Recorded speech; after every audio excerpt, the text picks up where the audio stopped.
盼望着，盼望着，我们古风版的风声拳皇终于来啦！好有感！我要玩武则天，来一把盛世天下啊！那我要玩慈禧，我要洋人死。好，不急啊，我还是完整的先讲一下规则。首先，我们分为3个阵营，分别是王道、霸道和新道。Which is 红的、蓝的、绿的？是。然后获胜条件是王道是获得3张红色密函，霸道是3张蓝色绿函，新道则是根据角色牌的新道任务决定胜利条件。跟之前那个在临黑名单那些版本是一样的。我觉得这种好，很多样，比那个谍战那种固定的3种好。对，我也是觉得比较有乐趣。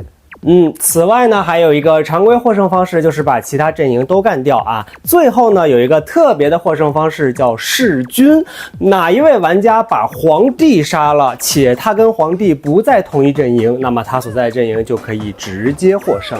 还有皇帝？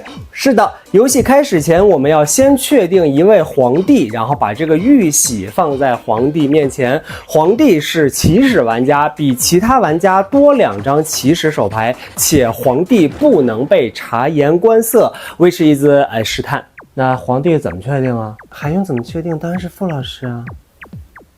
确定皇帝呢，我们可以抽提示卡，谁抽到背后有玉玺的谁当皇帝。当然，我们也可以讨论决定啊，最年长的、最权威的、最有声望的都行。那确实得傅老师。少来这套，又想让我1v4抽签。行，那我待会儿我们再来抽签啊。接下来我要说一下角色，不同于其他版本的风声啊，我们拳皇呢每人有2张角色牌，分别是1张傀儡牌和1张幕后牌。双身份。也可以这么说啊，我们一开始公开的都是傀儡身份，都会有一个相对简单的傀儡技能，而在后面传递密函的过程中呢，你随时可以翻开你的幕后牌，使用更强力的角色技能，包括新到角色的任务也是写在幕后牌上的。哇，这个有点酷啊，有一种卸下伪装华丽登场的感觉。没错。接下来简单说一下手牌，所有的手牌既是策略牌也是密函牌，大家都很容易理解了，对吧？然后传递方式呢是跟谍战一样的，看上面写的方向，向左、向右还是向上？向上呢就是 A 直达。OK。然后有一点要注意一下啊，我们回合开始的时候摸2张牌，回合中呢可以打出任意数量的牌，结束的时候啊，至少要留1张手牌当密函传出。如果最后你没有牌来传密函的话，你就会立刻直接输掉游戏。注意是输掉啊，就算后边你的队友获胜了，你也不会跟着获胜，所以一定要注意这一点。最后说一下死亡啊，收到3张黑色密函不会立即死亡，而是进入到千钧一发阶段。这个千钧一发阶段呢，也属于密函传递阶段，大家可以正常的打出手牌或使用技能，都结算完了之后，你依然有3张黑色情报在身上，那么你才会死亡，可以濒死求逃。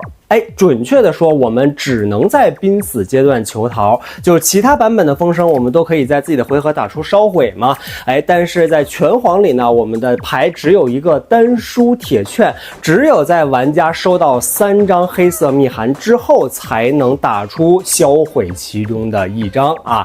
那么死亡了之后，盗牌不会直接公开，而是杀死你的凶手来秘密查看。神秘多了这样。然后呢，凶手可以接收死者的1张蓝色或红色密函。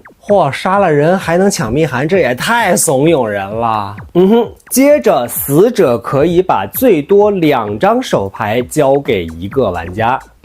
这个别的版本还是专门的角色才有的能力呢。最后再弃掉剩下的手牌和密函。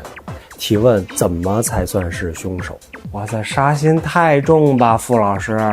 不是，我明确一下规则，是这样的，你传出的密函或你使用技能或打出手牌导致某一位玩家收到第3张黑色密函死亡，你就是凶手。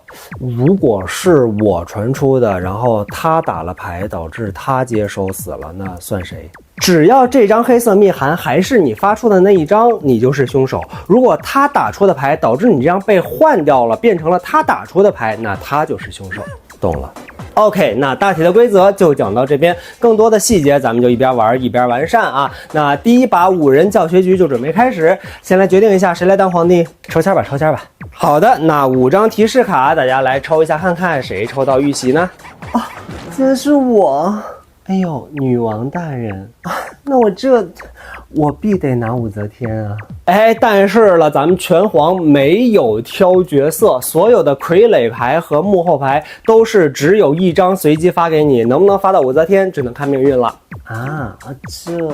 来吧，我们5人啊，2个王道，2个霸道，每人1张傀儡。